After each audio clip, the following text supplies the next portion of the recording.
Hello, lovely people. I haven't been on YouTube in a while. I haven't streamed live to the YouTube. There were some changes you may be aware of if you were visiting me over on Twitch. Now, I'm still planning to stream on Twitch. It's just that Twitch had set up a... I signed up for their affiliate program on Twitch.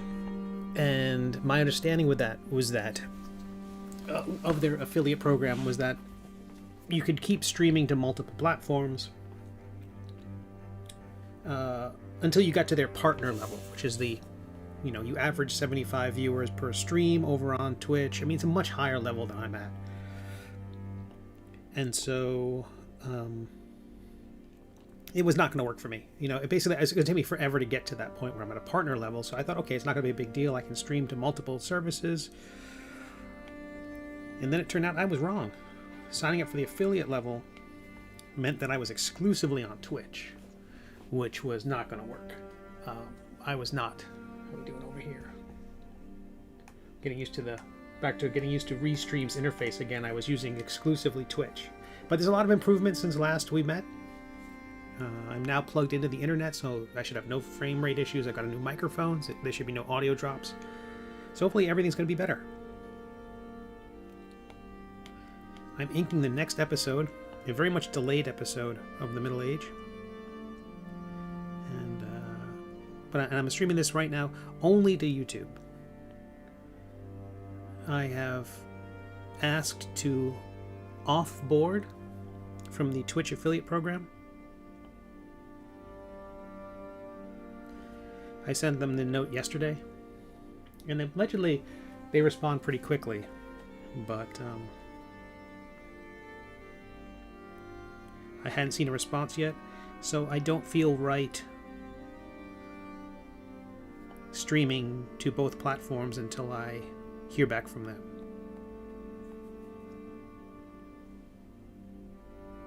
And I'm saving things like Facebook and streaming to my Facebook page for like big announcements like a new Kickstarter or something like that. But I'm trying to get used to this interface. Hopefully everything's going to be okay. If people pop on, that'll be great. And if not, I'm just going to sit here and draw for a while. This new music, currently I'm drawing our hero Quimp on one set of layers and the king on a different set of layers. The idea being that I'll be able to play around with effects later on a bit more creatively. Like, if they're on separate layers, I can color them separately, and then I can put glows and things between the layers and pop figures forward and things like that. All the stuff that makes my comic strip take so much longer to produce. Ooh, I've got some extra drawing bits there over on the king layer. I'm going to extract those and merge them over on the Quimp layer where they should be.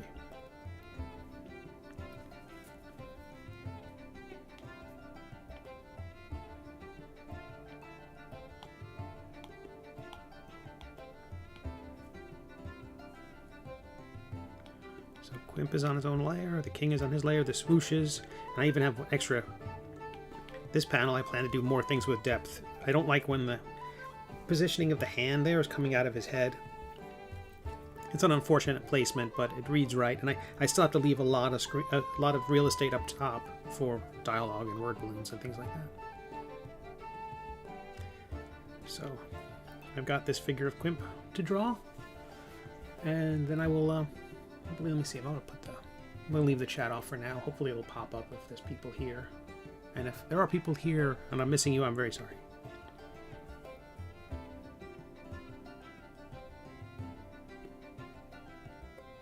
But among the changes is the music.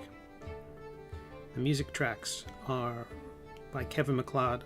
I don't know how to pronounce his name. I'm going to say MacLeod, just because of Highlander. Kevin does a lot of... I don't know Kevin, I also don't know his pronouns, or their pronouns. See, I stumble right into it. I don't know their pronouns, so I'm not going to presume. Well, that's what they is for. So, or just saying Kevin. So, although that implies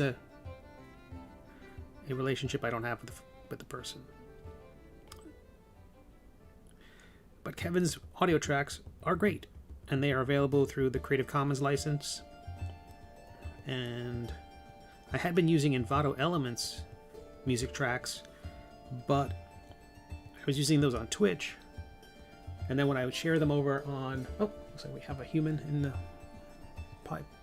Forgive me if I'm still getting used to the new interface. I also updated Stream Elements just moments ago.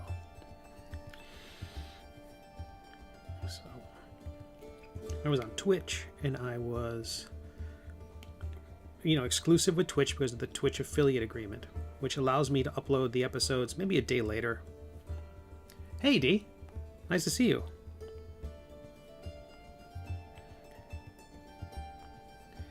I had gone exclusive on Twitch, and I'm currently undoing that. I've sent them a note to offboard me from their exclusivity. I still want to stream there, I just don't want to be exclusive there. It's a lovely place, and it's a lovely virtual place, and they have some amazing features. And I want to take advantage of them, but I also don't want to say goodbye to YouTube. So, it's silly that that they make it an either-or proposition, but I was not aware of that when I signed up for it. I thought only if I achieved like the higher level partner level would I have to make a choice to go exclusive. So I signed up and then found out from a kind viewer over on Twitch saying, "Oh no, you can't stream to both platforms, or you can't stream simultaneously from Twitch and anywhere else." And so I've learned my lesson. But today we're just going to YouTube because I sent Twitch the note saying we're breaking up. It's not you, it's me. And I haven't heard back from them yet, so.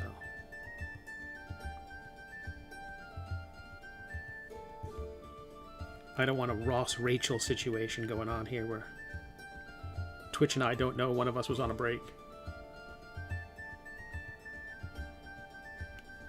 And this is a bonus stream. I got some of this inking done yesterday, but I've done a ton of stuff and 3D work that I'm afraid YouTube folks have missed. So I'll share some of that in the coming weeks. But the idea is to stream to both platforms again and hopefully see everybody. And I just miss the YouTube crowd. I miss the cross-pollination of the two platforms.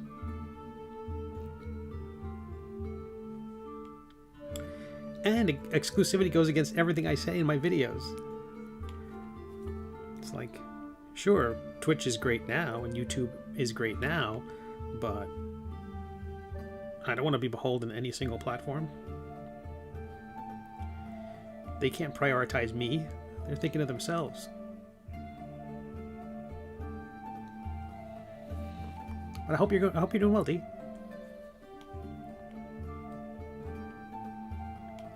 So the new music that's going on in the background is Kevin MacLeod's work.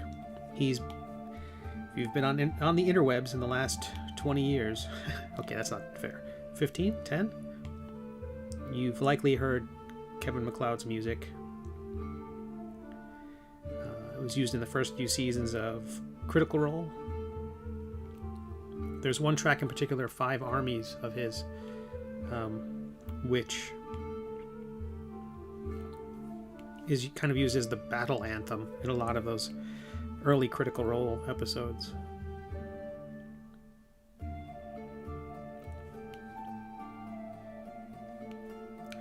But what I was saying was I was licensing music from Envato Elements, which is great.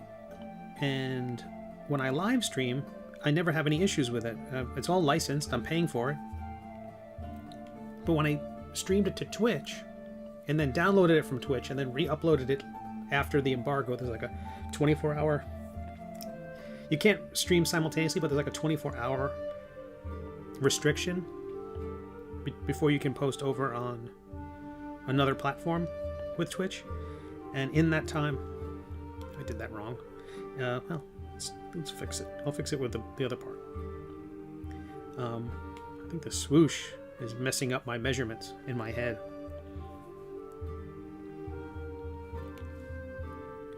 I uploaded it, the Twitch, sort of as a here's a rebroadcast or a replay. And then suddenly YouTube flagged every single track as, you know, prove it kind of. They have a thing where they'll do a content warning, a content strike of some kind of.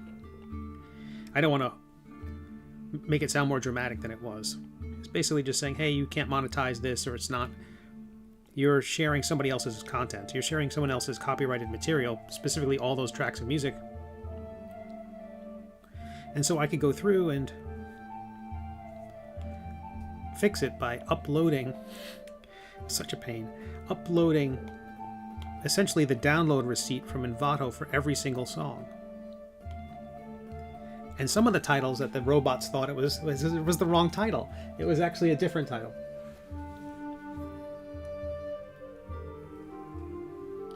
And so, yeah, that was funny. So, a pain.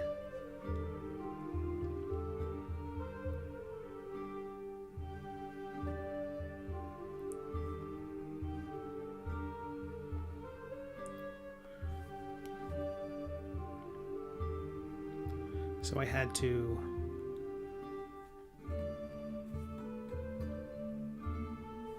upload proof of every single song title, and whereas if I use the work of Kevin MacLeod, I believe they won't flag every single thing I'm doing because it's part of the Creative Commons license, and because so many YouTubers use it, I think there's kind of a fast pass that it has, so I won't have to deal with that.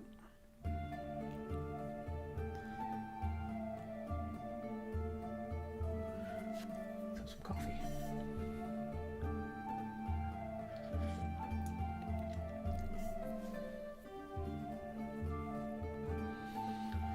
How do I change this? I'm gonna hide something over here. Basically, it's a replay on another screen. I'm just gonna trust these other dashboard widgets. Hopefully they're accurate.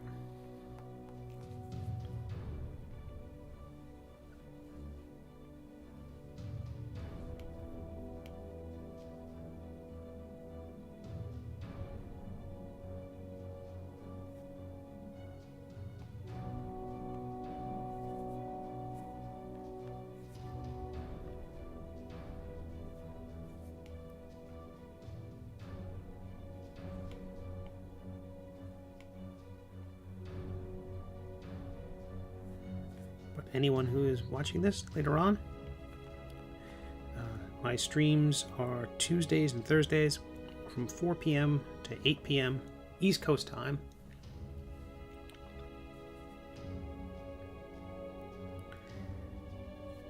They were on YouTube and Twitch. I went exclusive with Twitch for about a month, but I'm not a fan of exclusivity.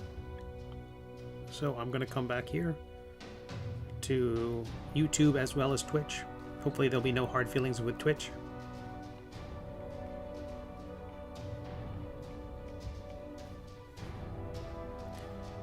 It's silly that they make me, a small fish like me, have to choose between their platform and all other platforms.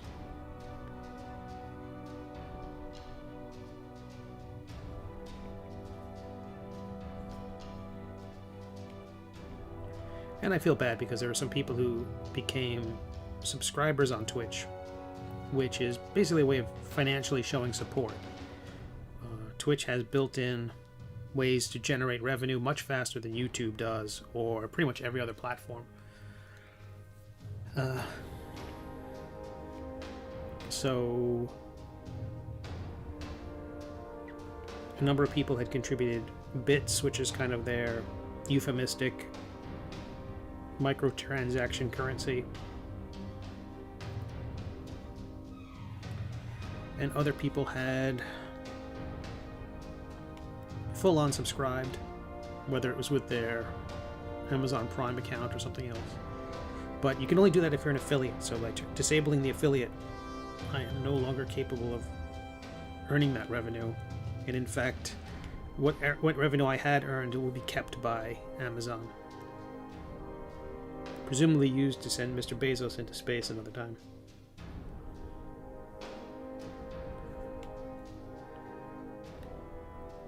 I'm certain the amount of money I earned would not fill up the tank of his car. Of gasoline. Presuming his car runs on gas and not human suffering. I'm kidding. I kid all the Lex Luthor types.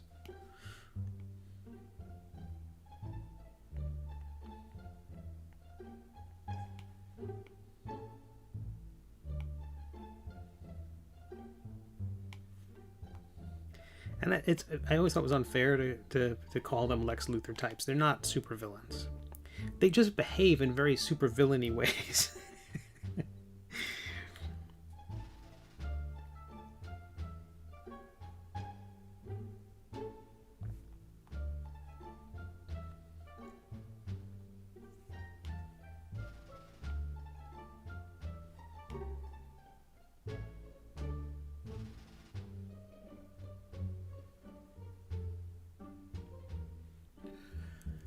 So allegedly, I can flip a switch and start streaming this to Twitch. So on the off chance I hear back from Twitch and they say, hey, we have ended your affiliate agreement, I'm going to just flip the button and go live over there.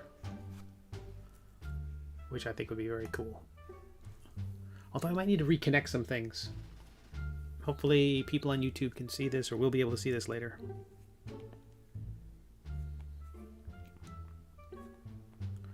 Okay, so that's Quimp's arm. I got to put the assume the shirt goes under here. It's a really weird angle. It's kind of... We're kind of looking down on the king, but the king's crouched, and Quimp is kind of sliding back. Like the idea was this deflecting the blow, so he's pulling back. So it kind of puts his... we're kind of at shoulder height level right now for Quimp.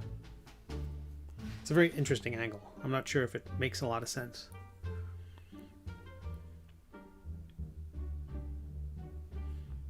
But this page took a lot. I keep confusing who I'm drawing because they're both very similar body types. The king's a little less rotund.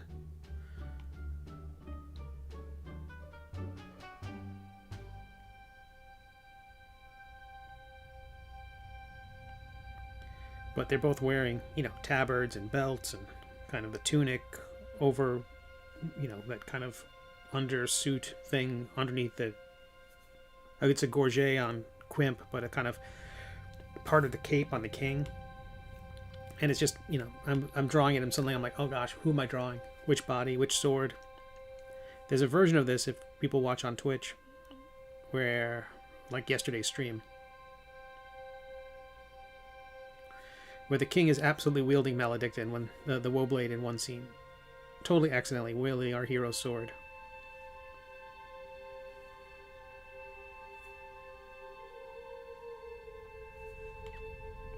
That was not intentional. But looks like our microphone's cooking, looks like the music's going. Yeah, that's great.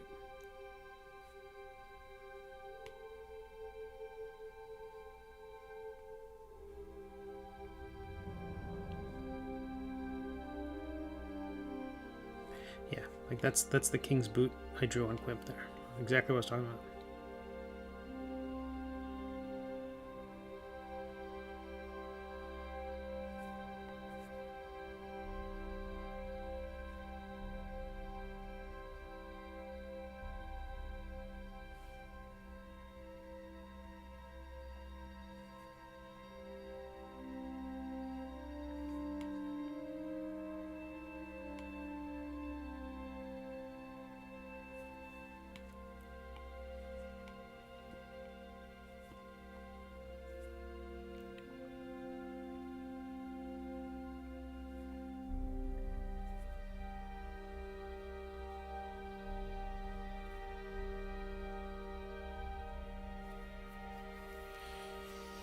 I have to lower Quimp's body entirely because, like I said, that angle's weird.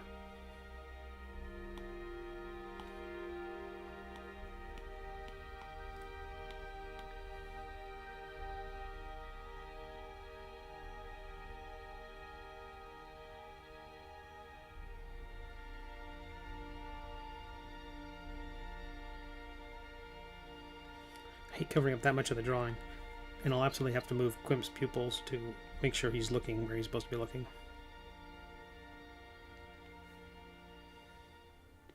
That will all be clarified when I draw the whites of the eyes. Okay. Put the swooshes in. That's good. That'll give more room up top for dialogue.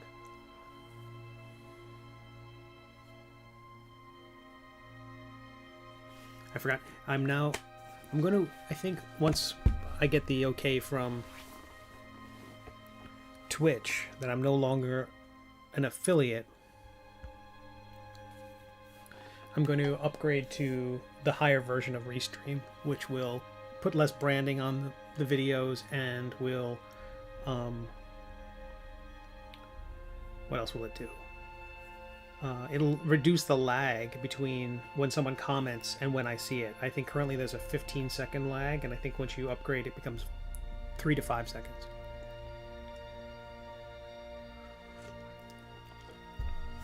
But all told, I've been streaming this little bonus stream for about 22 minutes with 0 drop frames, which is fantastic.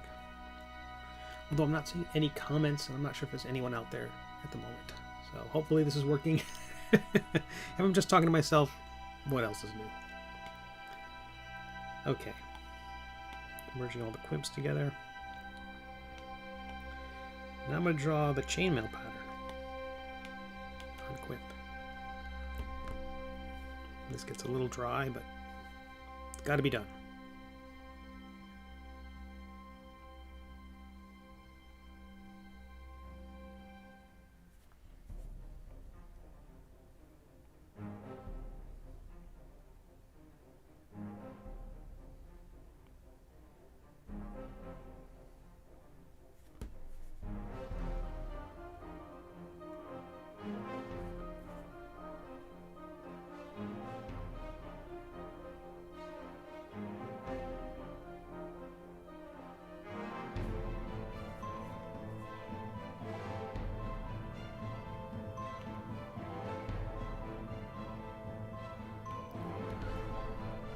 One of the very annoying bits of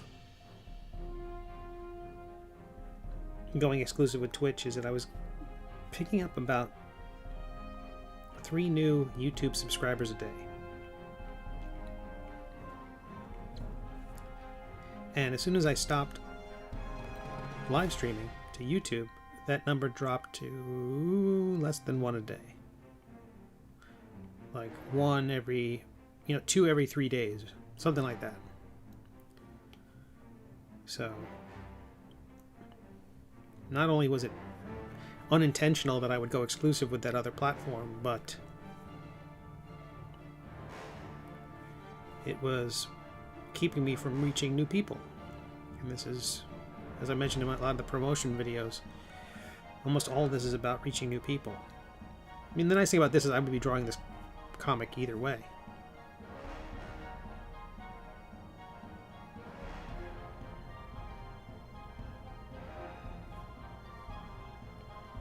And that's kind of an ideal situation to be in, where as you work, people get to discover you. And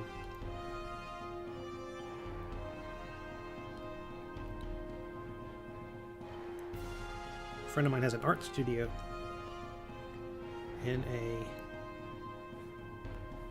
shared studio space. A lot of artists are all under one roof. And they have open houses where the public, oh gosh darn it, the king's not wearing chainmail.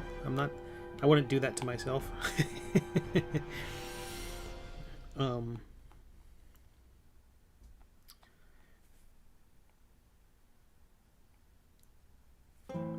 They have open houses so the public can come visit the artists in their studios and people can see the artist at work. And I feel like that's what these are. I was always envious of artists in that environment because, the thought is always that as a creator, if your work is out there, if people could see you, if people could just find you.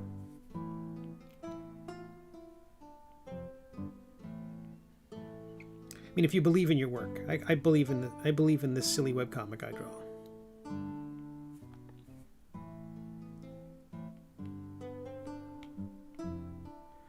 And so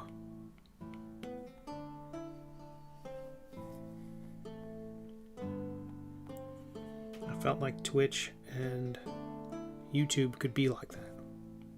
I might not have the public studio space, but I can sit here in the comfort of my home, drink coffee, and draw. And still interact, and in some ways it's a little bit like a comic book convention, where you're just sitting at your table, drawing, and people can stop by and discover who you are, and see if what you're doing is the sort of thing they might like.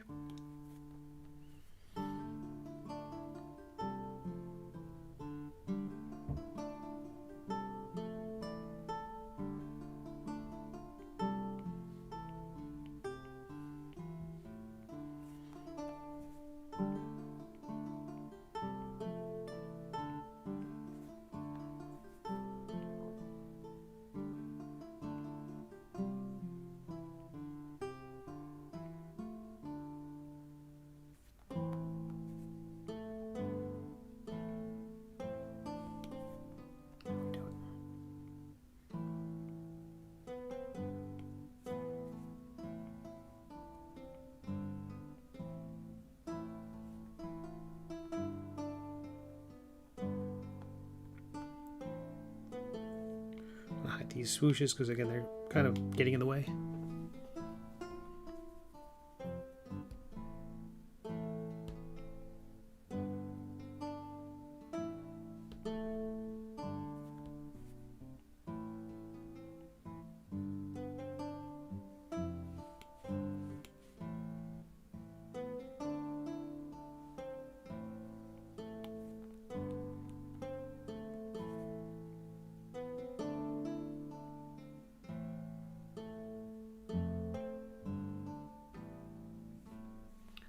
See if I can tweak the audio so I can hear it too. Hopefully it won't create an echo, but let's find out.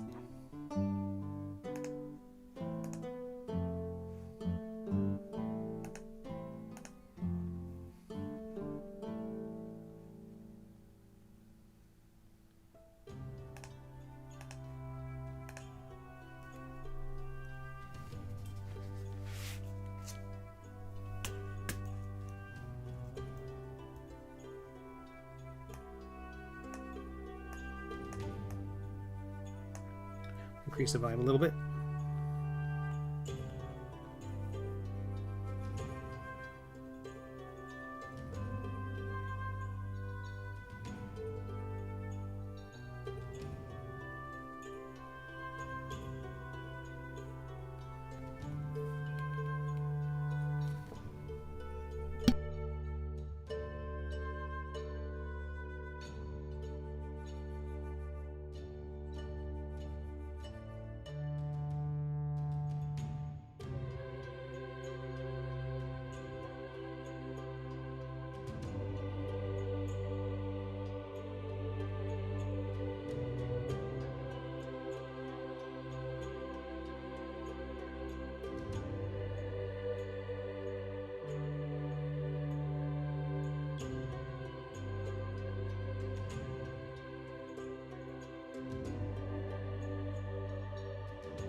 turn off my mic. I didn't want any reverb from... I'm listening to the music as well. But right now I'm going to try to draw... Make sure... I think the king's head is in the bad place. It's not where it belongs.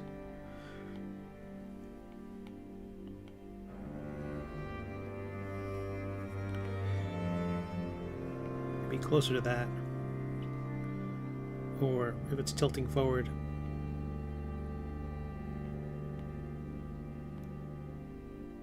More like that.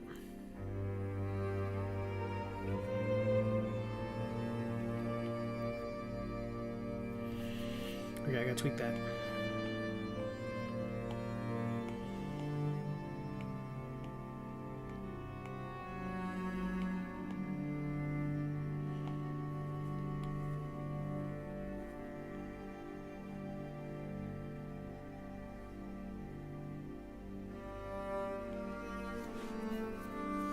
Smirk might not be visible given the position of everybody, but that's fine. I can live with that.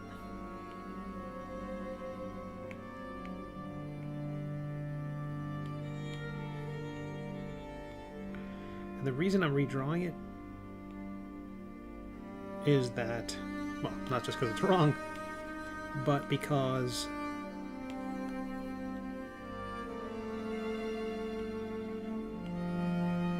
you can't really just rotate a thing in Procreate and expect it to look good. The rotation tools and the selection tools, all the basically transformation tools in Procreate are kind of wanting. I think it's just the math. They don't handle transformations as well as things like Photoshop. I don't know if what Photoshop does is proprietary. They have their own, proprietary algorithms for adjusting images, but even flipping is fine, but rotating 90 degrees, which you'd think would be super simple in a pixel-based program, nope, no such luck. It is not good at that.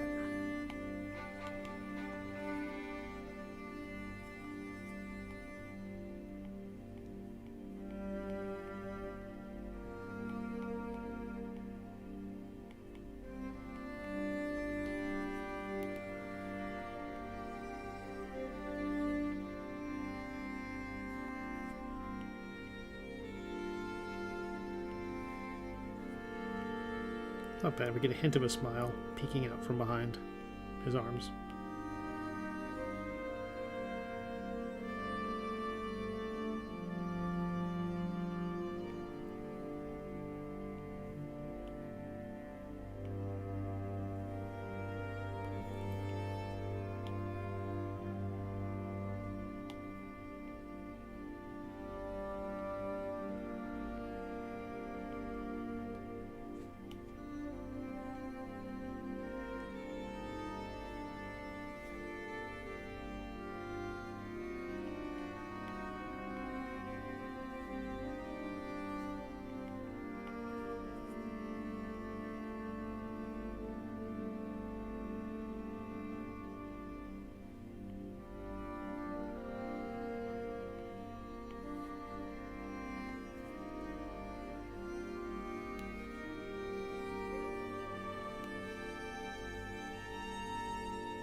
I don't know if I like that at all. Oof. I mean, anatomically it's more accurate, but I don't know if it's as good.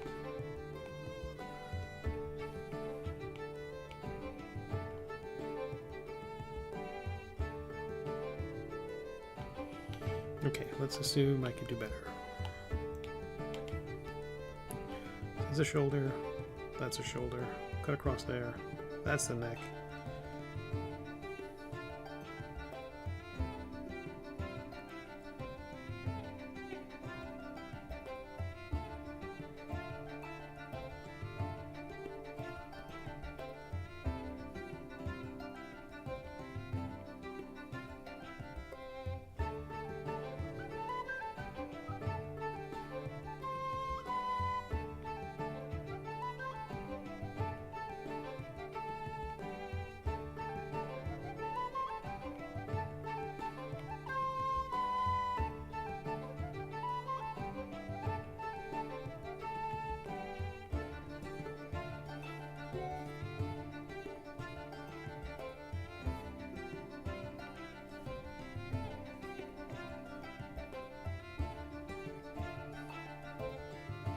That's better.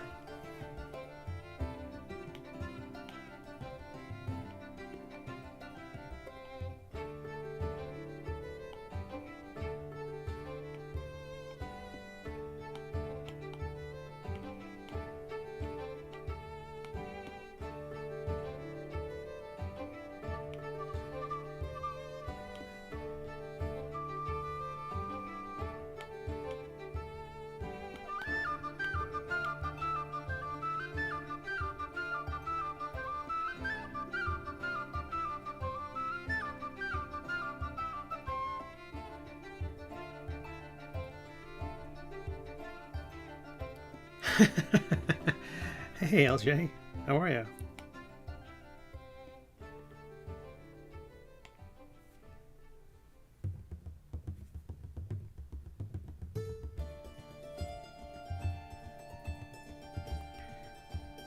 This is just going to YouTube. I have sent a note to Twitch asking them to offboard me. To offboard me from the affiliate program, so it won't be. I don't want to be exclusive there. It just doesn't sit well with me. So until they send back confirmation, I'm gonna keep everything above board and just stream here. Oh, a little while. I think half an hour maybe. Well, that's good. And also, I apologize. There's going to be a lag with the stream because I'm using Restream currently in their free version, which gives like a 15-second lag between what you see, what I'm doing, and by the time it broadcasts to the people. Once Twitch has released me, I'm going to upgrade my Restream service to their high-end version, so that'll cut down the lag to like 3 or 5 seconds, back to what we're used to over on Twitch. But so far, 0 drop frames, even on the free version, so it was all about being plugged in.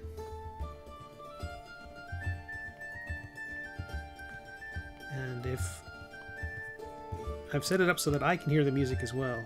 I didn't know if anyone was going to show up today. This is such an impromptu thing.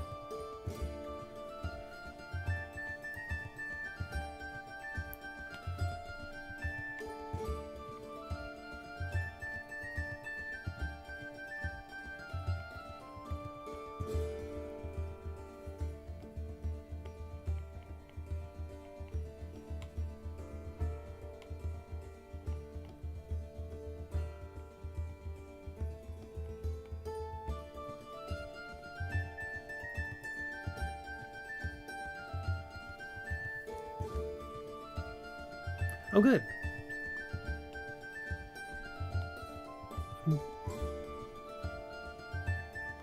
Hey, there's my spam.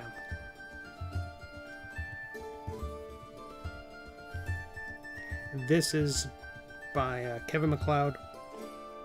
His music is available from Incompetech. It is Creative Commons licensed, so as long as people are sure to give him credit, they can use it. And the descriptions of some of his music tracks are actually quite funny. So I think the person I don't know Mr. MacLeod, but they seem to have a very good sense of humor.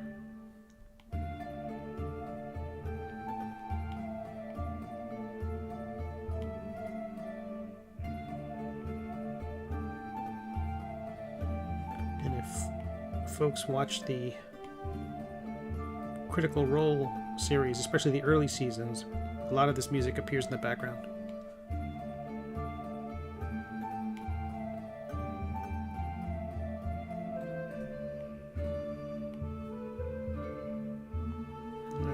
Mouth's a little too crooked.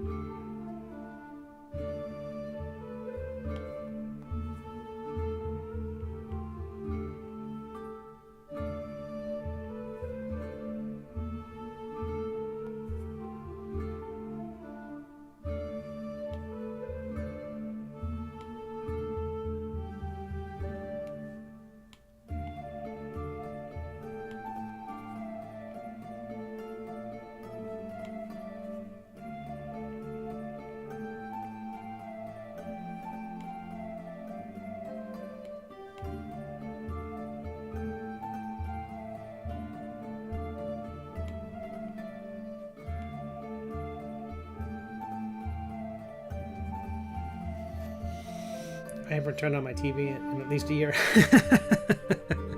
That's great.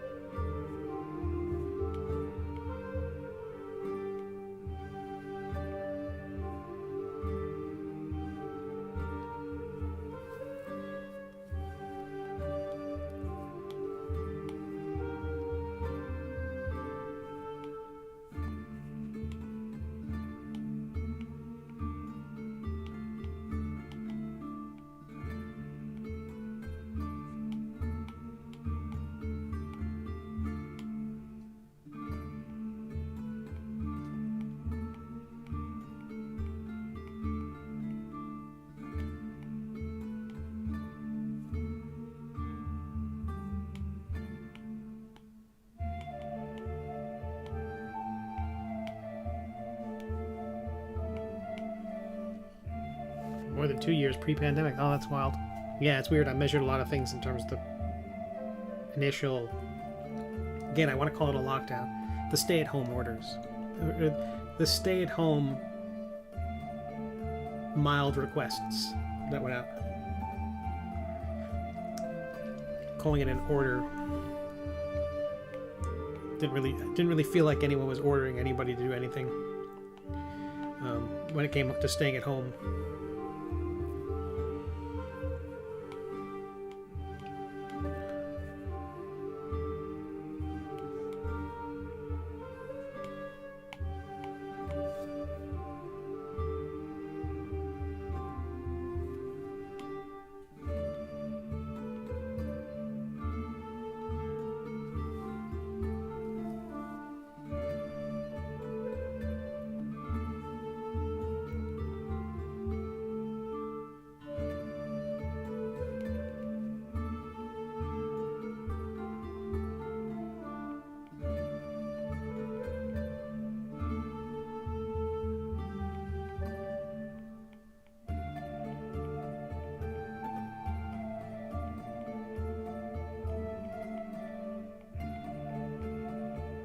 I made the music a bit louder too because I just knew that my head was going to be down doing a lot of these textures.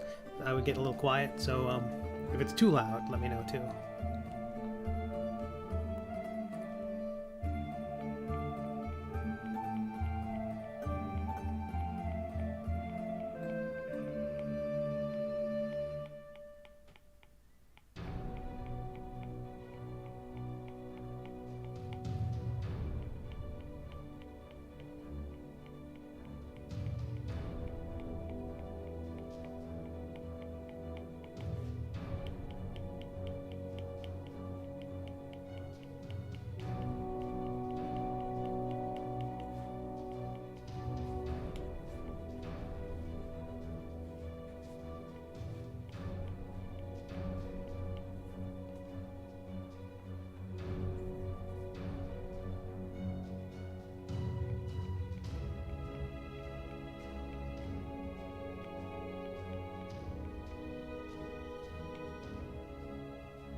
Next time, getting a furry companion.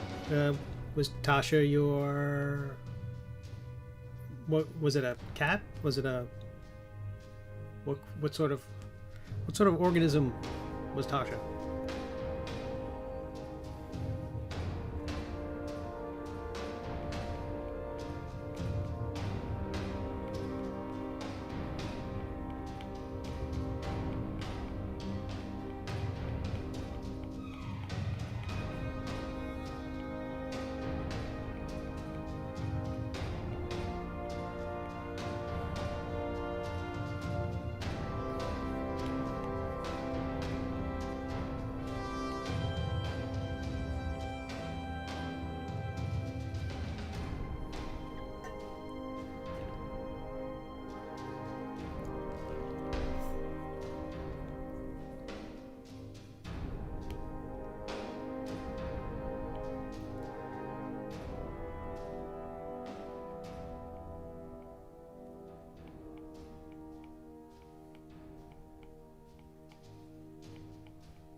Aw.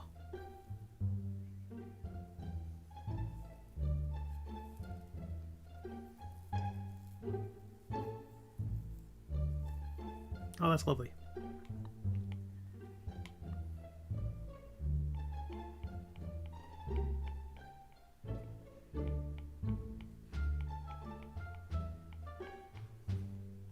I figured. I presume Ragdoll Persian. I. But if you want a Ragdoll person, I'm not one to judge.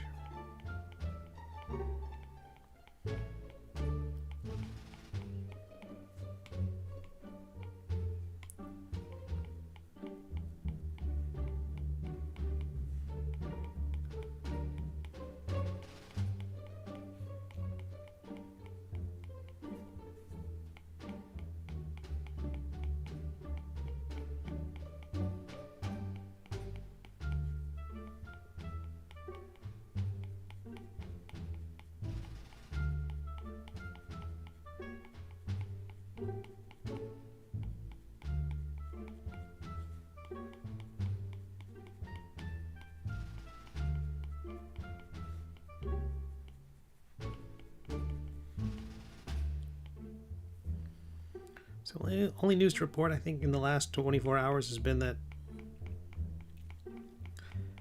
I've been working on this page. I took a little break to do a little bit of 3D modeling, basically trying to get a concept for Phosphine and her figure.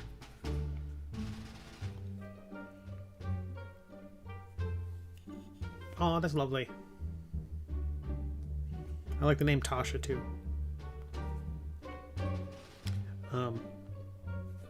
And that I asked Twitch to... I jumped through their hoops for offboarding to stop being an affiliate. I still want... The main thing for me that I liked was that even if I'm no longer an affiliate, I'll still be able to raid other channels. So at the end of our streams, even if they're going to various platforms, at least I can send the Twitch people, the Twitch audience, and myself to a different channel so that I can end the broadcast by clicking a few buttons, turn off YouTube, turn off Facebook, and then we can all go check out somebody else and go see some more artwork from somebody else.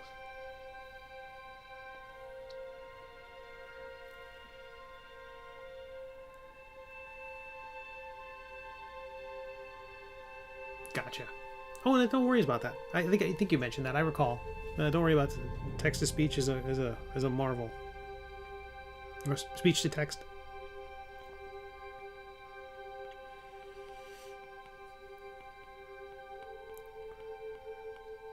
I feel bad that some people have supported me on Twitch with their sponsorships.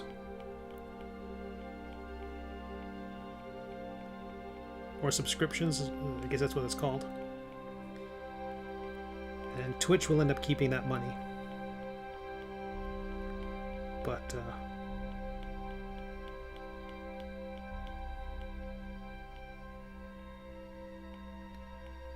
it wasn't worth not streaming to YouTube.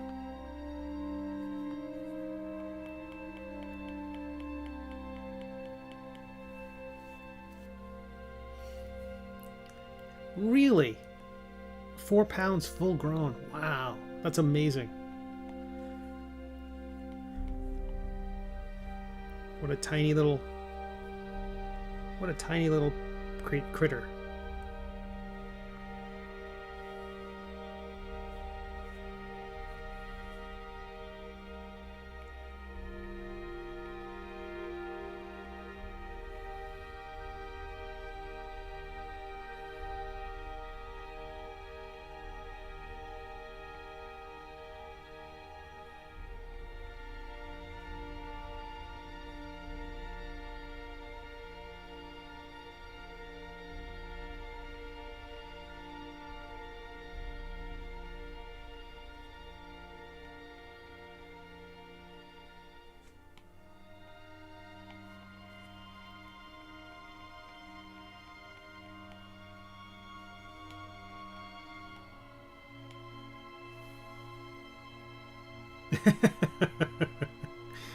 That's fantastic.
This music is way more dramatic than what I'm doing.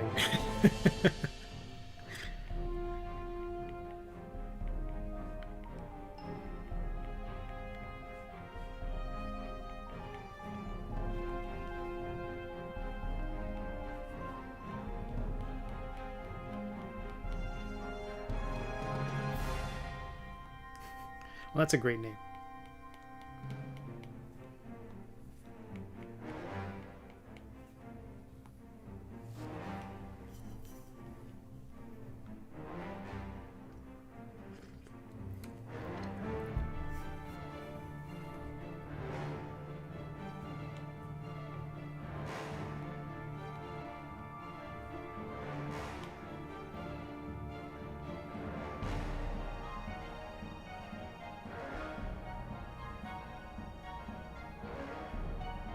I'm really thrilled with Quimp's figure back there, but that's fine.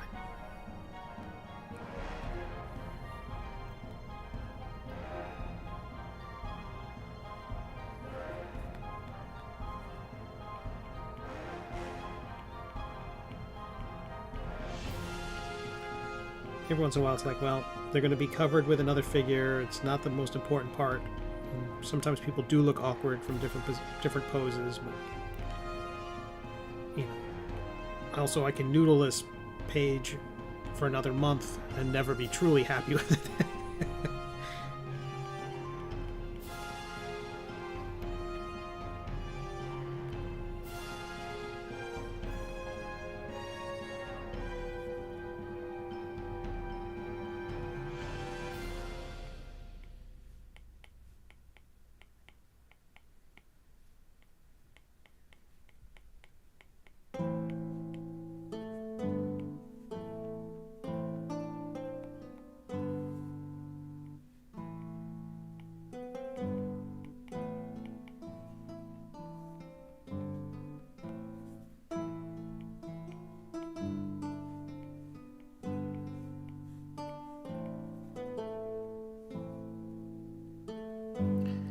Yeah, that'd be nice. I think me going back to the plan would be to finish this episode up, post on, hopefully I'll hear from Twitch soon that the affiliate program's over. I don't think I'm gonna let them hold me hostage tomorrow. So tomorrow's stream should be from 4 to 8 to Twitch and YouTube, and hopefully, again, I hope the Twitch people understand not the Twitch corporation, but I hope the Twitch viewers and subscribers there and followers won't have a problem with me ending the affiliate thing. I just didn't know fully what that involved, and I regretted it.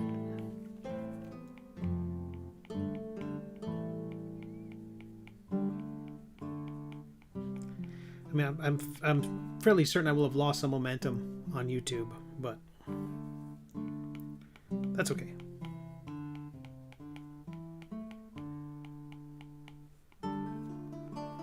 Live and learn.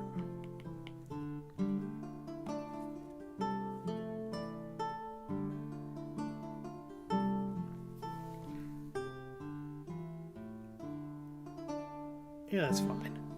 Not brilliant, but fine.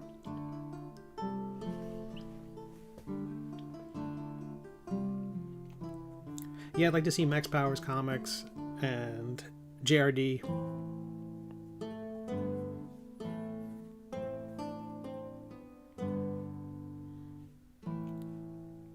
But I also didn't even promote this on social media in any way, saying, oh, I'll be streaming on YouTube for the next hour or so.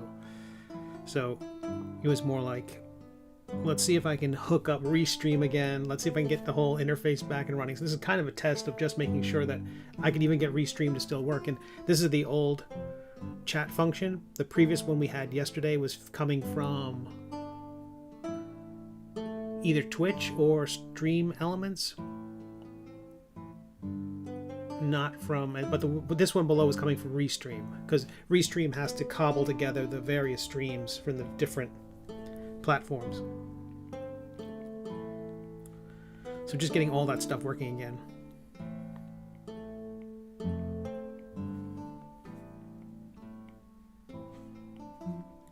And yesterday was like an hour putting this new playlist together.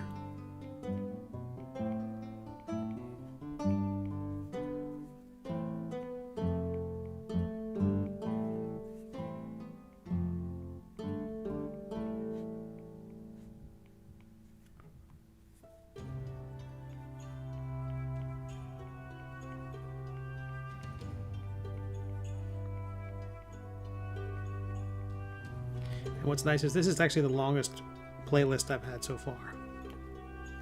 It runs about 35 minutes. The other ones were about 20, 25. So this repeats less often. And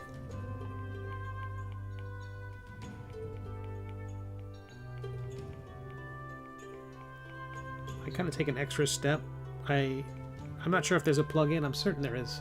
That I could just take a playlist from iTunes or something and broadcast that as a channel through this. But I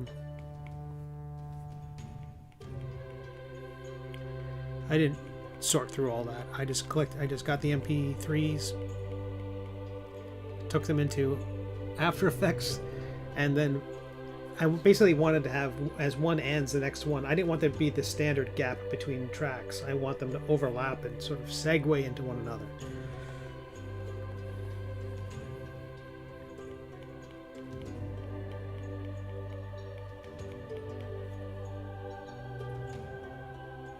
Okay, so he's going to have the highlight coming up from in this panel.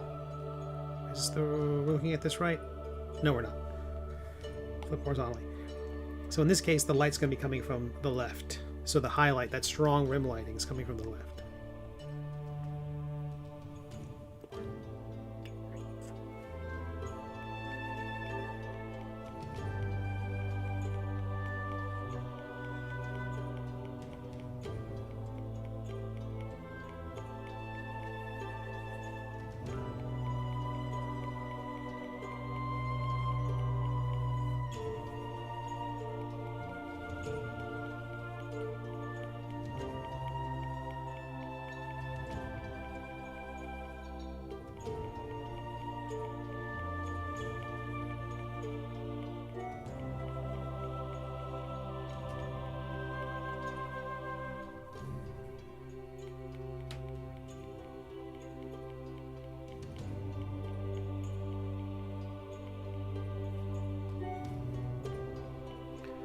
not beeping. I keep hoping one of those beeps is going to be from Twitch,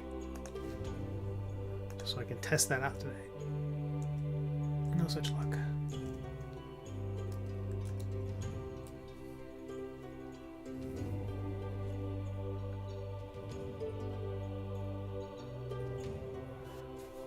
I know you don't like to give away, but I do pay attention to speech bubble placement and who's speaking, etc. Excellent.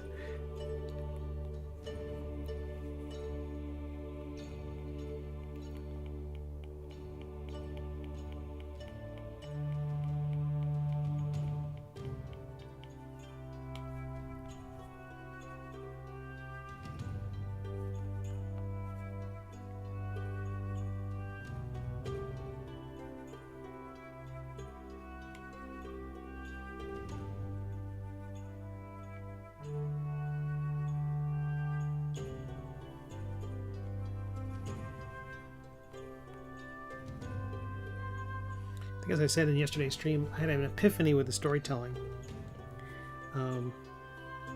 Specifically as it relates to some questions I know you had asked about.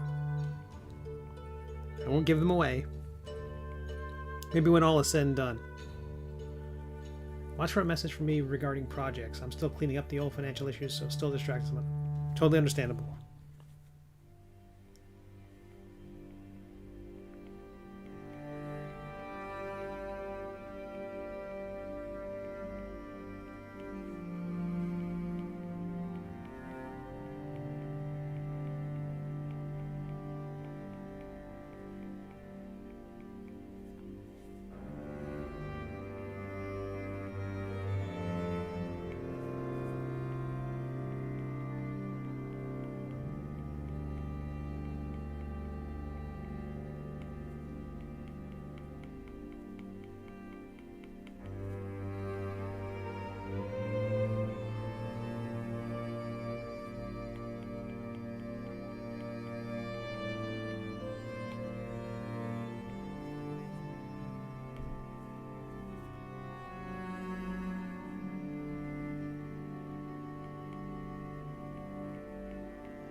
I think I'm particularly happy with this panel.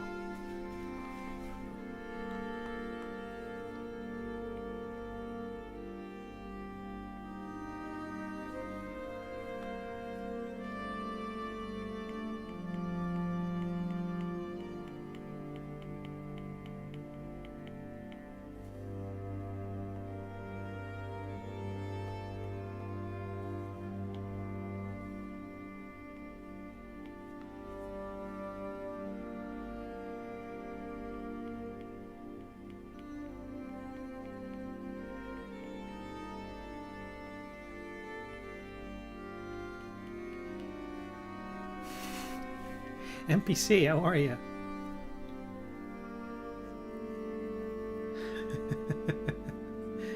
It goes well. It goes well. I'm gonna see if. Oh, thanks so much. I'm working on the chainmail. How's it going with you?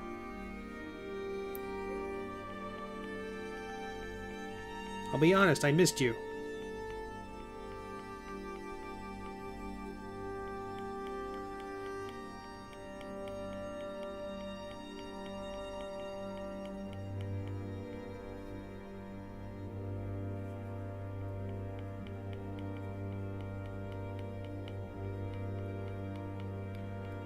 Well, I promise not to be a stranger. I am returning to YouTube. I didn't like being exclusive on Twitch. I missed YouTube. So, you'll see more of me.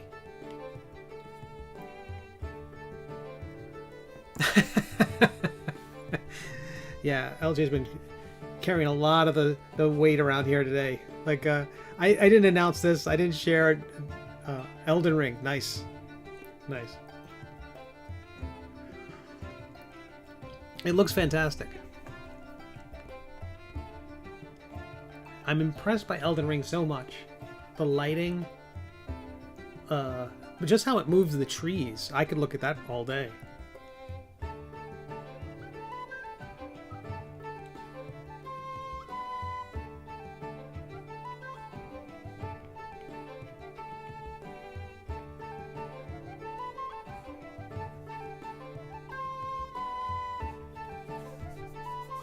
Down with Twitch. I still like Twitch. I just and it has some lovely features, specifically the rating function, but you know, exclusive, you know. My whole thing with comics is, like I said in my YouTube videos and my promotion videos, don't go exclusive till somebody pays you and pays you well.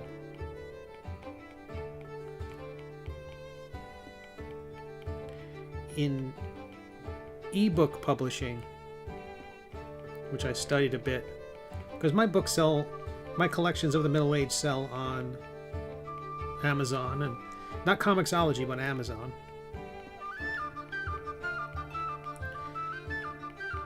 I looked into a lot of the ebook publishing world, and there's a strategy of going wide or going exclusive. And some people go exclusively with Amazon because there are perks. It's also a lot less work to go with one publisher or one store instead of many. You know, and making any headway in the iTunes bookstore is kind of a challenge. Or in barnesandnoble.com. But the principle is, you know, go wide if you can.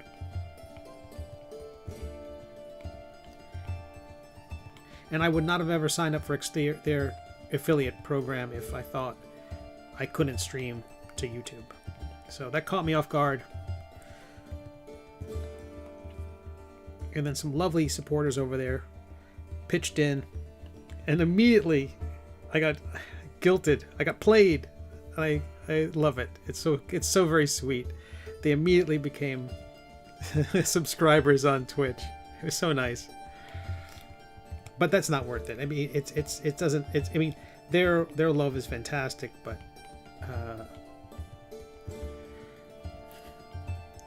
I barely met them. We can't be exclusive so soon. So I'm no longer an affiliate.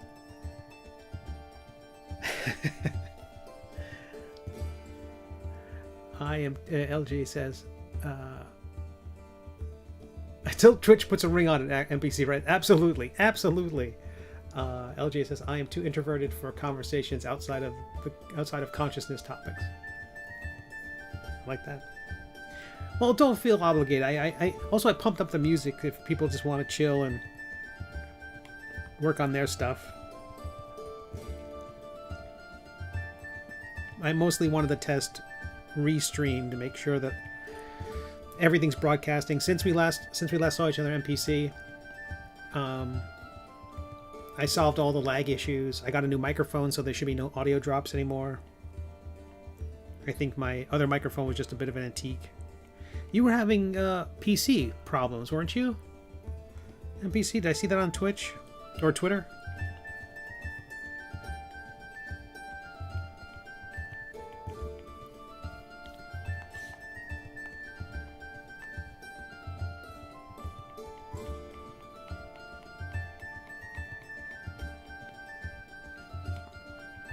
But I think I can make everybody, all the lovely Twitch subscribers, happy by simply setting up a Discord at some point. I might make that my current next Patreon goal was like at 500 subscribers, I would do something dramatic. I might make it at 200 Patreon supporters. I'll create a Discord.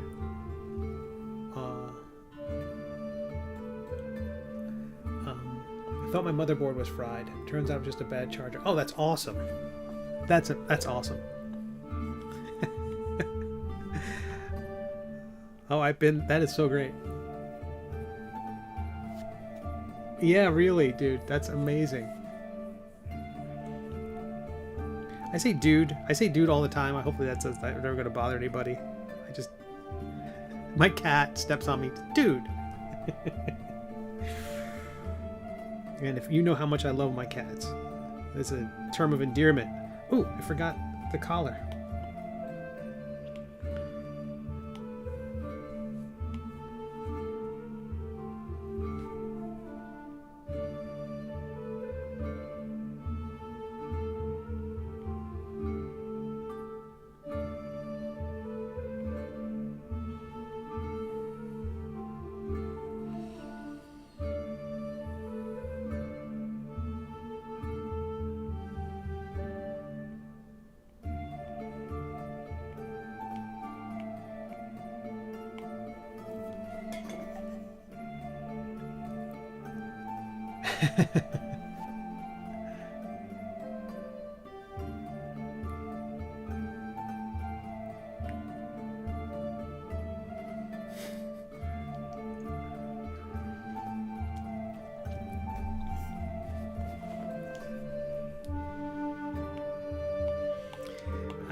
I think there are just so many jerks out there who are so mean to people that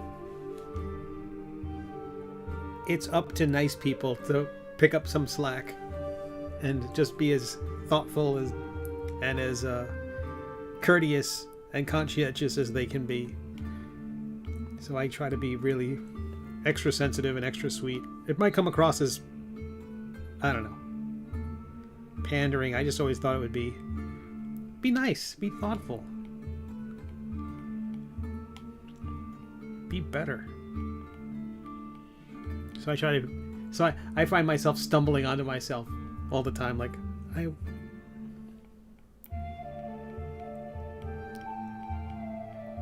but I'm also the kind of person who is like when I talk to Siri, I always say please and thank you.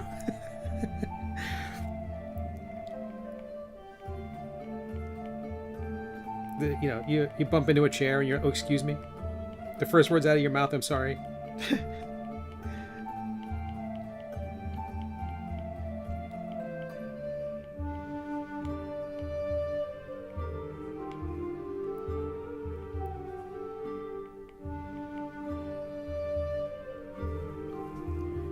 $400 for a new motherboard. Oof.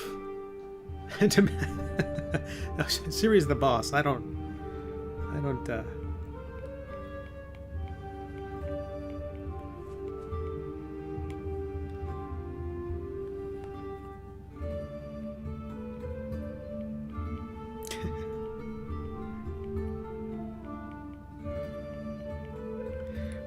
Okay, the lighting on this one, harsh lighting is going to be coming in from this direction, so I'm going to peel away the light there.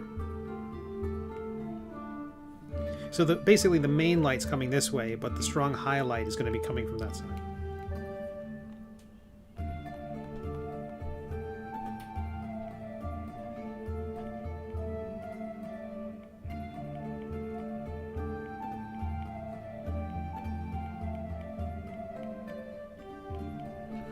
All right, let's do a little.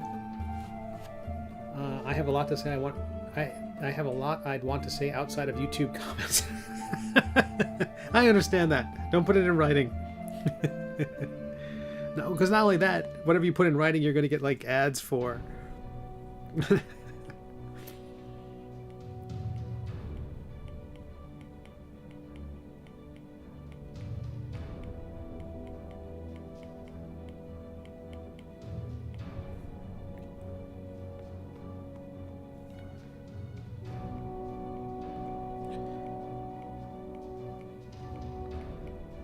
But I haven't posted a new episode of my comic in about 2 weeks, and it is killing me. I had a big freelance project, which I'm still working on, and it has taken up so much of my time, but I'm like, I said yesterday and today I'm going to dedicate just to getting the comic next episode done, and I couldn't. This morning, things blew up, just as they do.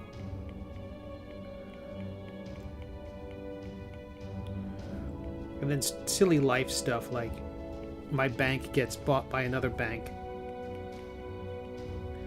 And so now they send me a new card. And now everything, every recurring payment on that card is now failing. Like, if the lights go out or if this signal gets cut, you know why. I took a break as well recently because of Elden Ring. Your reason is... Taking a break for Elden Ring is a much better reason than why I took a break. No, well, I'm paying the bills. I'm paying the bills. I can't complain. And it's... Okay, here's a sneak peek of what it is. No one's ever... It's a comic. It's for farming, of all things. What's a page I really like? Boof. I didn't draw the artwork, I didn't draw the line work, but I'm doing the color work, and I wrote the scripts, so I'm doing the lettering, things like that. So, working with another artist, this is a comic that's all about farming, and we're doing it for an educational institution, and so this is just some of the color work, you know, selecting individual plants and all sorts of highlights and stuff. So anyway, it's a lot. Oh, and here's another piece. I don't know if you got to see this very silly thing. I don't normally work in this style, but...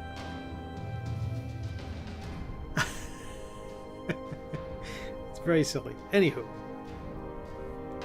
And I've still been doing the 3D stuff.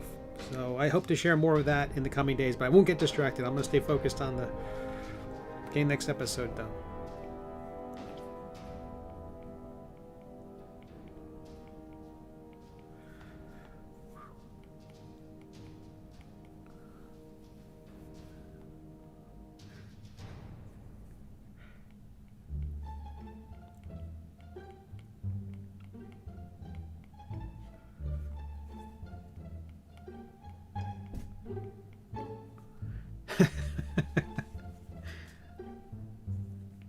Three, 1, 2, 3, 4, 1, 2, 3, 4, 1, 2, 3, 4. If everyone was like that, the planet would be in a much better place. In what way, LJ? 1, 2, 3, 4.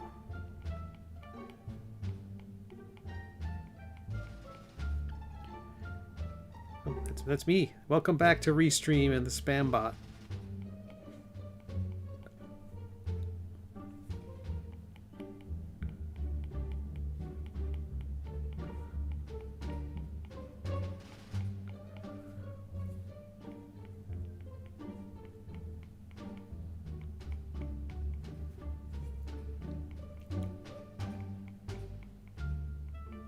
So new streams will happen back to Tuesdays and Thursdays, 4 to 8 p.m. East Coast time. Oh, thanks, NPC. I was, yeah, I'm trying to... Those are, the farming thing is very, it's interviews with farmers of various types in, and I want to be as respectful as possible in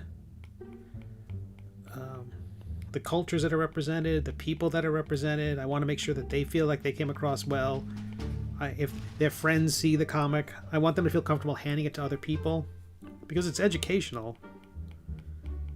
But, you know, I wrote it in an attempt to make it as dramatic as possible. I'm working from interview transcripts. I didn't do the interviews. So I kind of, you know, I have hours of transcripts and I'm like, try to turn that into a narrative. Pick the high points. the interesting bits. Try to come up with... You're not going to find conflict. You're not going to find drama necessarily. And none of the stories are ending, I hope. But farmers of all types, not just of different... Not just of different kinds of things that they grow, but there are some people who are not even considered farmers, but they grow their own food, but because they don't have X number of head of cattle or something like that. I want to get into the weeds of that, of like the farming minutia that I've picked up over the last few months. But challenging. Always, you learn new stuff, get exposed to parts of the world that you didn't know about.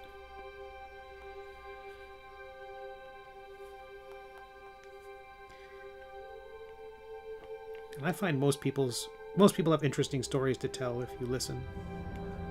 And so these interviews bear that out. Do I need help with the writing? No, the stories are written now. We're now just oh, that's excellent. I appreciate that.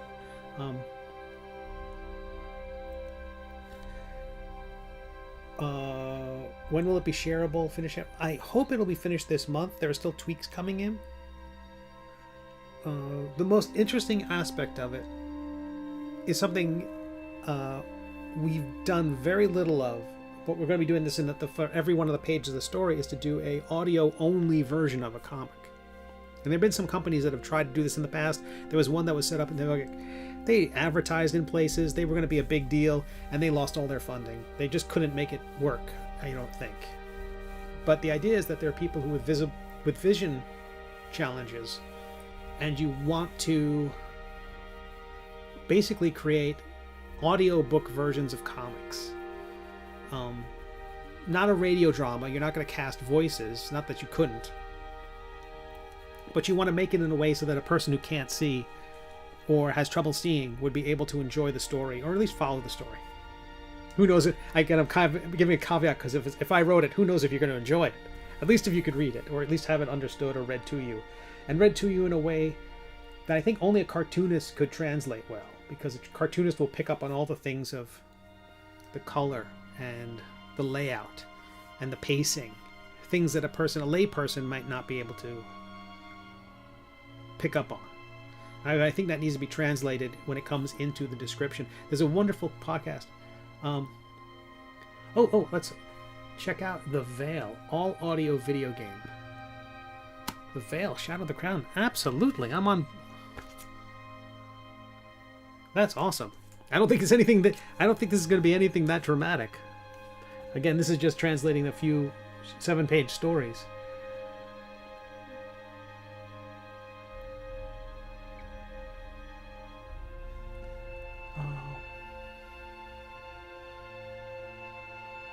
An audio or video live stream on Discord would be great.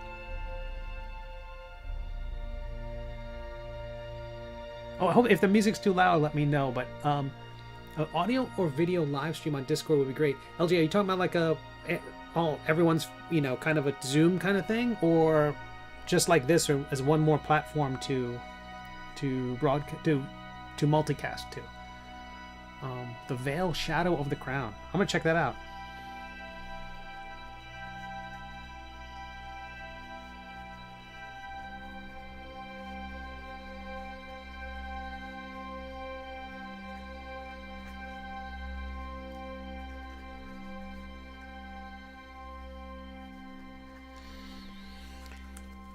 And then the comic will also probably have translations into multiple languages, and so I'll be lettering those. I won't be,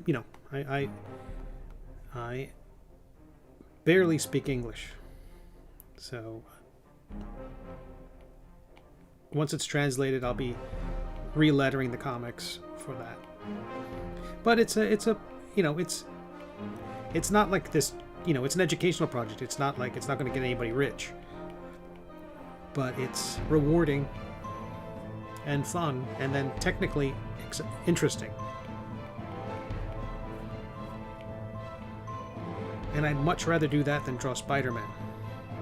Although, I could sell the Spider-Man original. I'd love to draw one episode of Spider-Man, one issue of Spider-Man, one issue of Batman, something like that. Not because I'm dying to draw those things as much as I know that a lot of conventions would give me a free table.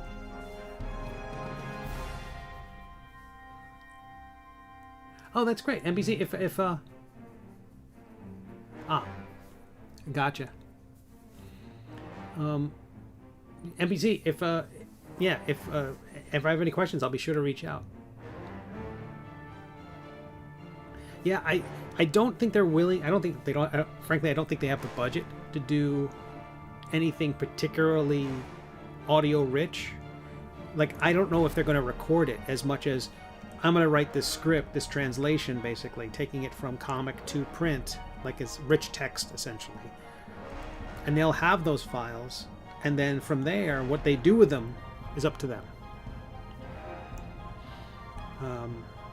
For all I know, they'll simply annotate them as alt tags so that screen readers, for people visually atypical, I'm not sure what the proper terminology is, but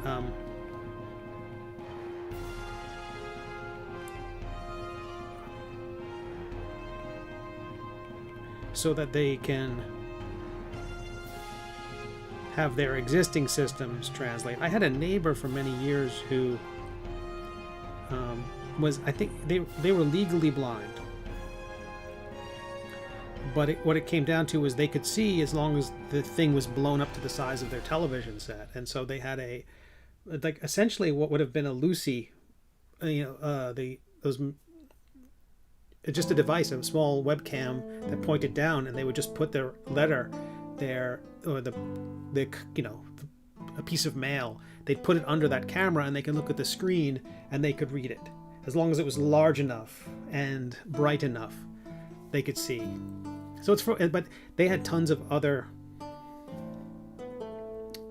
technical bits that helped them navigate the world. And so the idea would be just to have this raw material so that those people with those devices outside my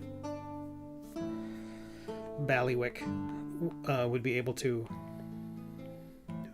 use to be able to enjoy the stories.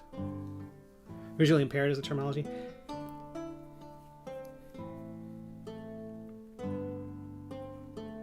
You spent a few years on a self-sufficient farm, LJ? That's amazing.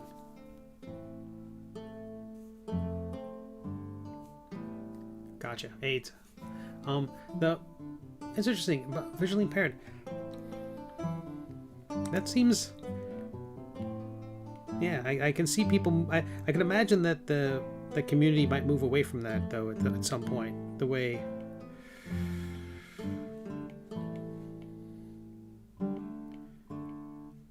Although I had friends who taught and worked at Gallaudet University in Washington D.C., which is a school for the deaf, and there's just certain phrases I'm always cautious about.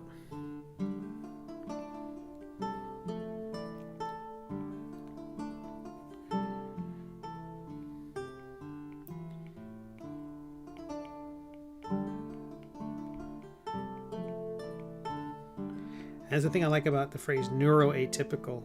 I like that it's not casting a value judgment on something.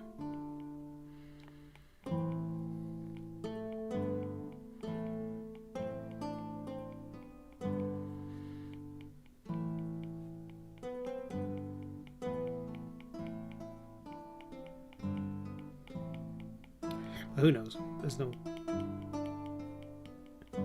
All of that is just lumping stuff together, which I'm sure is always going to lead to problems, since every problem is different. Every condition, every status, everybody's character sheet has got different points and different stats and pluses and minuses to perception. Or The Veil is really cool. The director-creator worked on it for about 4 years, and I saw its development. I was very impressed. We were very impressed with the originality of it. That sounds wonderful. Like the Zoom thing, but with Discord. Yeah. That makes total sense. When I was talking about the seminar that the National Cartoonist Society had on NFTs, they ran, it was like a Zoom meeting, but it was all handled through Discord.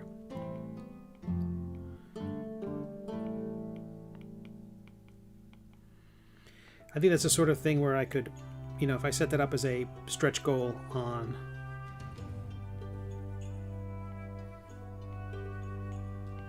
Discord, not a stretch goal, but a Patreon goal. If we hit that point, it kind of like, to me, what I like about that is there's a thing in I mentioned Critical Role often. It's a stream that I enjoy. It's a bunch of D&D players,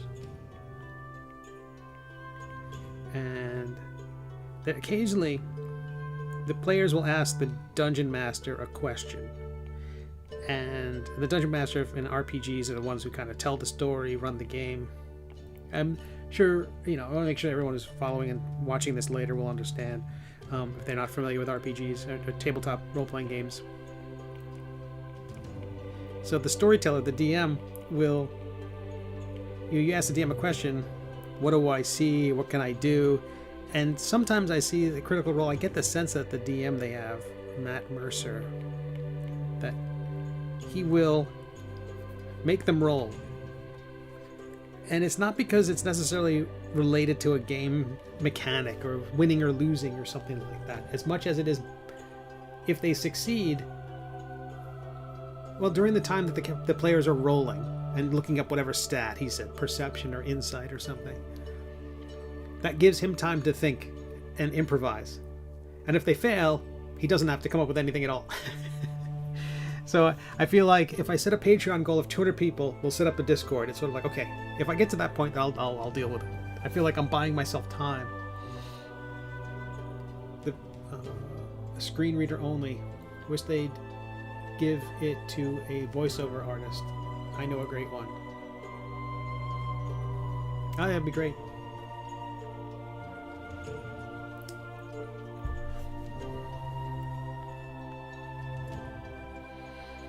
But that means what I have to do is, when I'm done with this major story arc of the Middle Age, I got to go back and write a version of this for the visually impaired.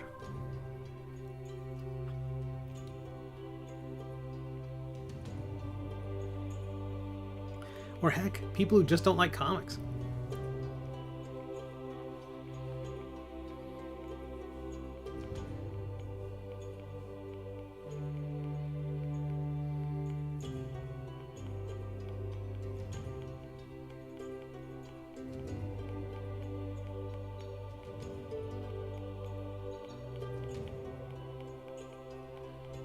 For those who don't know, my name is Steve Conley. I'm a web cartoonist. Have been for a very, very long time. I'm currently working on an episode of my webcomic, The Middle Age, which is free to read on WEBTOONs, Tapas, GoComics, and my own website at middleagecomic.com. I am live streaming Tuesdays and Thursdays. I've been exclusive to Twitch for a while, but I'm coming back to YouTube.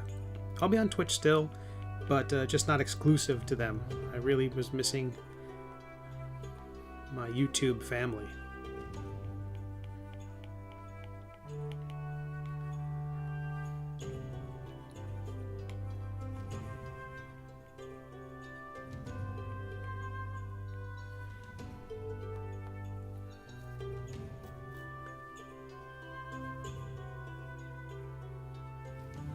I hope so.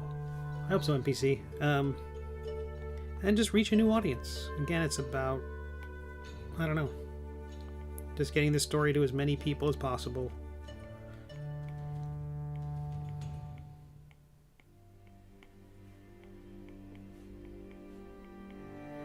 And not just as a marketing thing. It's easy to think of all this stuff as, oh, I want to get... I don't know. It's not, it just doesn't seem to be that. It's as much as it's just like, if I want this work to outlive me, then more people need to know about it.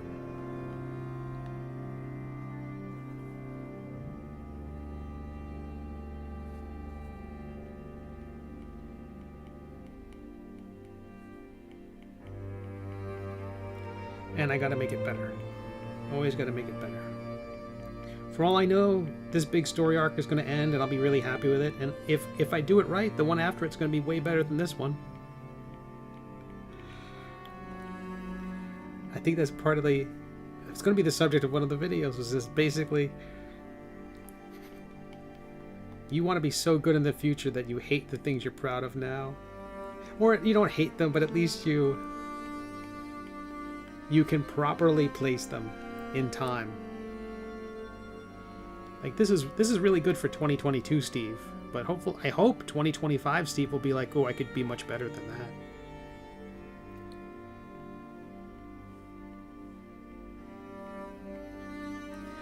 Again, the worst thing would be to look back and go, oh, I wish I were still that good.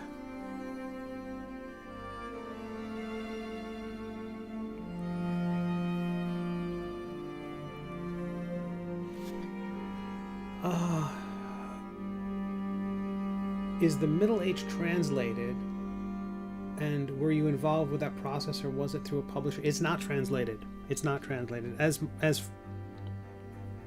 folks have mentioned translating it, but to me it feels premature because the story's not done yet. I can imagine translating it as we go, but it seems to me that I would rather translate the whole first 3 books together, as opposed to... because I'm hoping I don't have to go back and change anything I did in book 1. I'm hoping I don't have to do that. You know, that's always been like the... I don't have to go back and on page 10 add a clue that really solves everything. How many patrons do I have now? 158. I can name them. I can't. I could for a while. I could. It's like I can name my siblings. I have a lot of siblings. I don't have 158 siblings.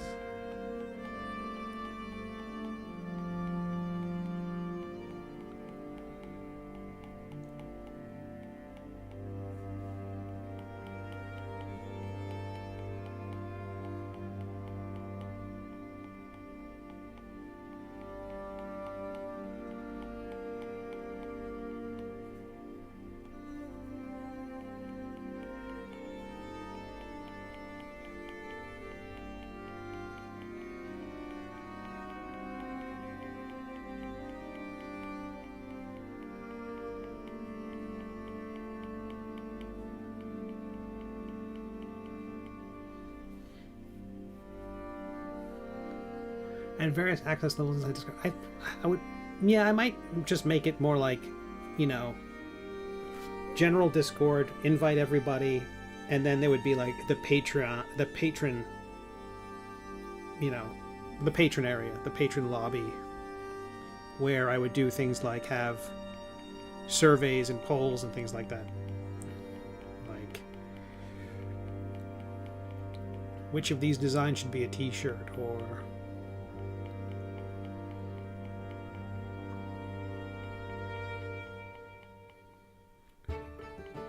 does anybody even care about, like, you know, the tutorials and things like that? I mean, there are some people who just read the webcomic to read the webcomic, and then there's others who are aspiring cartoonists and want to talk shop.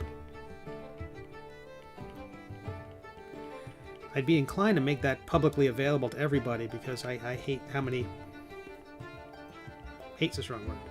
No, I hate how many people nickel and dime aspiring creators,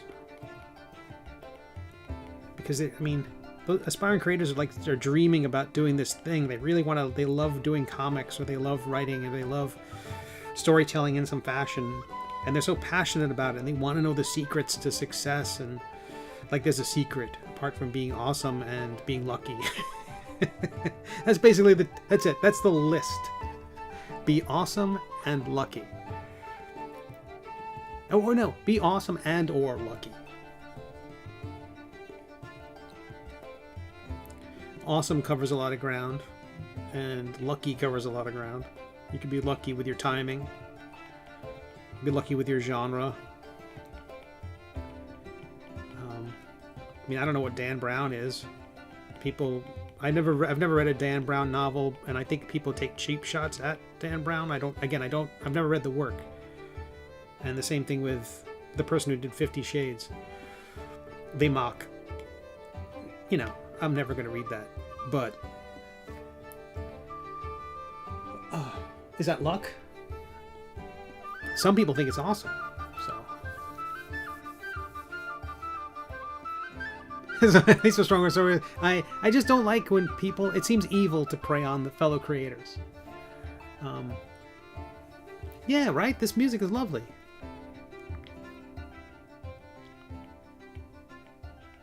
I hope people don't get too sick of it. I'll try to come up with some other playlists, but it has to be something that can be in the background. And so much of what I do is medieval that it seemed appropriate.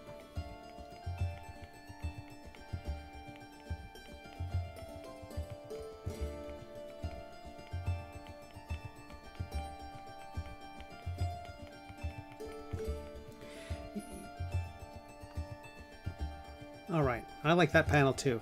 Still not sold on Quimp's figure in this panel, but I think the swoop of the sword here will kind of paper over some of my issues with Quimp's figure. I mean, it's one of the situations where I've done this before, where, put this up top, if we're going to draw our hero's ridiculous anatomy, his pelvis is here, he's got one hip bone there and the other hip bone's over here, so his pelvis is wider than his shoulders sometimes. It's ridiculous. So cartooning, I'm just going to go, okay, it's cartooning.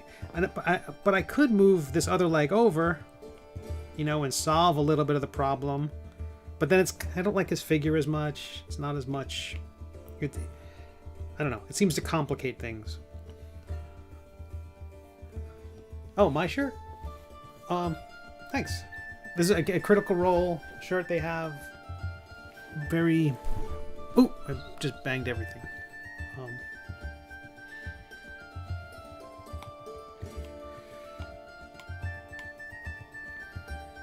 Okay. Almost done. Oh, and this panel has very little chainmail. I'm excited.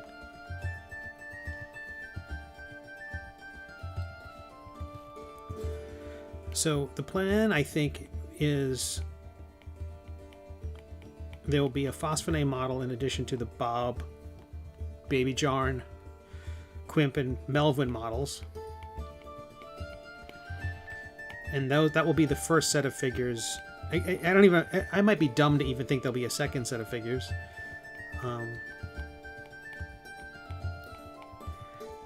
Then I might do one for my characters from Astounding Space Thrills.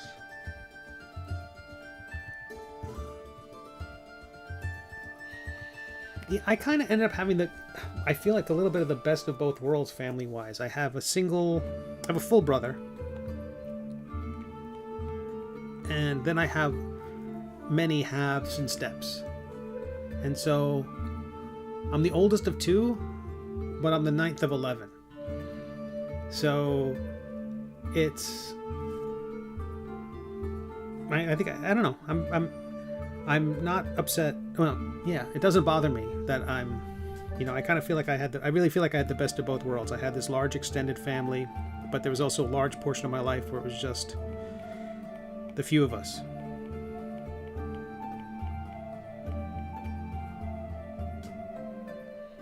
Oh, good. Good. I'm glad, LJ, the Shop Talk videos. I hope they help people. I hope people like them anyway. And again, I'm always like, this is just what works for me. It might not work for anybody else.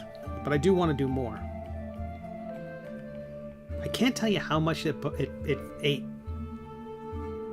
cycles of my brain that I was exclusive with Twitch and had to shut things down. And I just kind of want to put a button on this. And sure, I'll tweak the environment. I want to change all the stuff on that part of the screen. And I want to learn more about Twitch and how to, regularly raid people. So when the stream ends, we go and, hey, let's all check out somebody else's work and spread the love.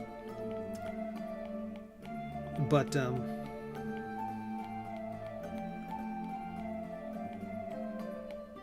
dang, I'd rather be drawing my comic.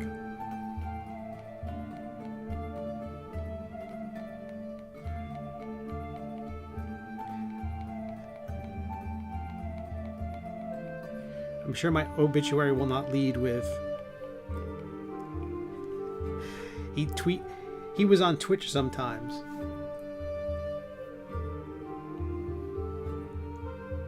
A live draw along could be fun. I totally agree. I totally agree. Again, David Peterson's my hero. I love what he does with his first Friday of every month. He does a Draw the Extinct event where just for 4 hours at the beginning of the stream he announces, okay, we're going to mash up these 4 animals to create some hypothetical former creature. And the stream starts at 4 o'clock East Coast on a Friday, the first Friday of every month, and for 4 hours they just all draw. Then he has a little contest, and he awards people fun stuff like, you know, a print he has from some, you know, one of the last copies of a print he had from a previous Kickstarter, or I don't think he's done a Kickstarter, from like a 2018 calendar or something like that, something he's done in the past. Gingerbread Cookies, hello. Thanks. I'm working on the chainmail right now. Kind of getting into the final bits of that, and then I'm going to work on a pattern that goes onto the king's not armor, uniform, clothing. I appreciate it.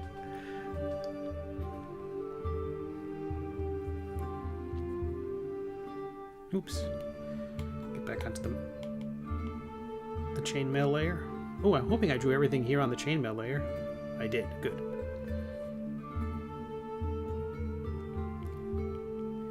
And if you like classic comics, I want to mention this is a brand new podcast that started from some friends of mine who...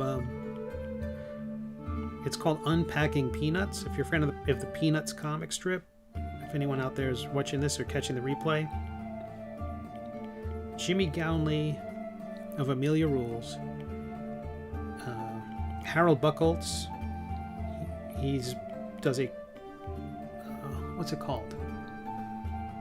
Oh my goodness, I'm drawing a blank. Shiny Beasts? Oh, I hope that's right. Oh, Sweetest? Oh my goodness, I'm having a total brain meltdown right now. It's a lovely comic strip and lovely insert. But anyway, check out their podcast. They and Michael Cohen, who did Strange Attractors. I've done a cover of Michael's.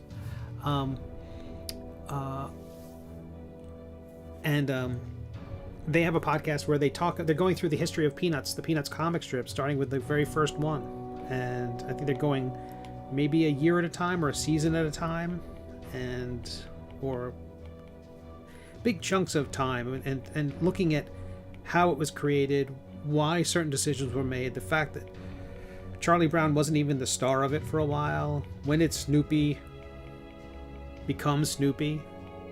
Clearly it started as a gag comic without a story, but slowly they became characters. And it's a history lesson, and it's 3 cartoonists who really know what they're talking about and really care about the subject. And they also mention when the comic doesn't quite work, like when it falls a little flat.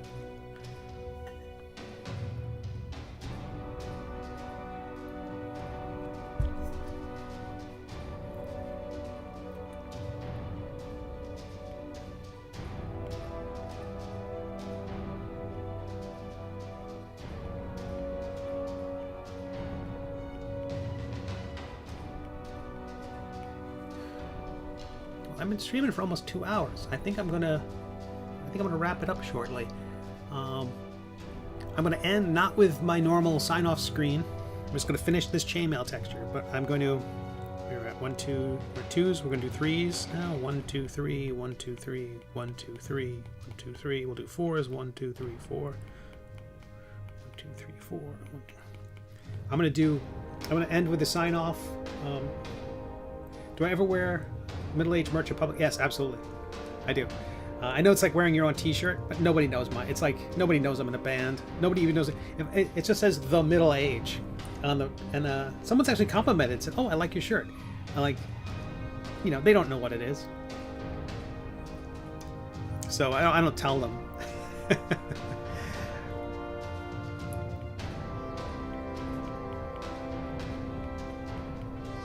But there's also a new version of Quimp's logo, which I wish I created 5 years ago. And oh, I so want to go back and swap it in throughout the entire story and re-release everything. It's basically just a textured version of his crest. And I put that on the shirt, and wow, it looks... Okay, I know. I'm usually very self-effacing and down on myself, but it looks great. And just way better than the ones I've had for 5 years. I just came to it too late. Oh, we were talking about that, changing the artwork. For the first few years of the Middle Age, maybe no, I take that back. The first 6 months of the Middle Age, it was. Quimp had a very different logo that was much more squarish. And what I just didn't realize was that the way our hero's tabard, the kind of gorget, that circular collar thing, it just leaves a very horizontal space on his tabard in the front. Just because he's very horizontal, and because it's designed at these very squat proportions,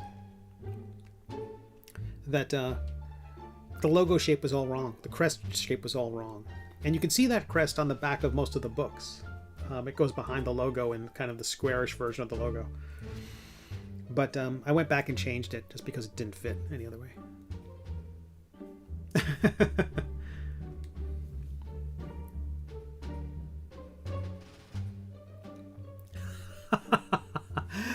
Wearing some Max Powers merch in the grocery store. Really? I think that's fine. Get the word out there. My little bag that I carry with me when it's got my iPad in it when I'm sitting in a coffee shop. Now that people are out and about again, I will find a corner of a coffee, not to the way I was before where I'd sit there for hours. I still feel uncomfortable. But I'll tuck away in a corner of a Panera, away from everybody else, and just sit there and draw. And I have postcards in my bag. If anyone asks, what are you drawing? I just hand them that. This is a webcomic I draw. I don't know if they'll ever become a reader, but I don't know. Got to get the word out somehow. I think the problem with the King's outfit here mostly is that extra bit of cape I put behind the collar. I think that's what bothers me more than anything. I think that's what's throwing me off. I kept drawing the skeleton of the King and why it was... Yeah, that's way better. Okay. Sweet. All right, lovely people. Before I depart, and because MPC is here, I'm going to show the guest artwork, some beautiful guest and fan artwork that people created of characters from the Middle Age, including MPC, Siobhan White, and Marty Bowman of Pixar fame, and a corner of Tim Hortons. That's great. MPC, are you in Canada or Ohio? And so the guest art's got work from Jeff D, classic Dungeons and Dragons artist. It's got Jeremy Vinar of Perils Below, and MPC and others. So here it is. Thank you all for stopping by. The stream is Tuesdays and Thursdays, 4 p.m. to 8 p.m. East Coast time, with the occasional bonus stream. So like, subscribe, and all that stuff. And I'll see you all next time. Thank you so much for being here. LJ, you in particular. And MPC, thanks again for the beautiful artwork. I hope everybody loves it.